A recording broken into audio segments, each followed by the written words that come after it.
പെണ്ണ് ഒളിച്ചോടി പോയിക്കണല്ലടി. എന്റെ മോൻ വന്നു കണ്ട ഞാൻ വിളിക്കാം കേട്ടോ. ആയിക്കോട്ടെ. വന്നോ? ആരോ കാണാൻ പോവാറിട്ട് ആളെ കണ്ടിരുന്നോ? കണ്ടു. ഭയങ്കര ക്ഷീണം. നീ കഴിക്കാൻ വെയ്യടാ, ഞാൻ ഇത്രയും നേരം കെടുക്കിയെന്ന് ഊര വേദനിച്ച് വെറുതെ നിങ്ങട്ട് ഇറങ്ങിയതാ. ഇപ്പോഴാണെങ്കിൽ ഭയങ്കര കാലുവേദന, എന്താ അറിയില്ല. വെയ്യടാ. ഒന്നും കഴിക്കാണ്ടാക്കിയിരിക്കല്ലേ? നമുക്കില്ലേ സ്നെഗ്ഗിൽ ഓർഡർ ചെയ്താലാടാ. സ്നെഗ്ഗിയോ?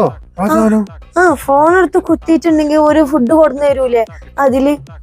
മനസ്സിലായി. സ്വിഗ്ഗിനെ പറയണ്ടേ?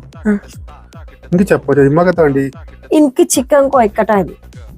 കോയിക്കട്ടെ മാവിലും ചിക്കനൊക്കെ വെച്ചങ്ങാണ്ട് നമ്മള് ഇഡ്ലി ചെമ്പിലൊക്കെ വെച്ചങ്ങാണ്ട് വേവിച്ചെടുക്കൂല കടയിൽ പുറത്ത്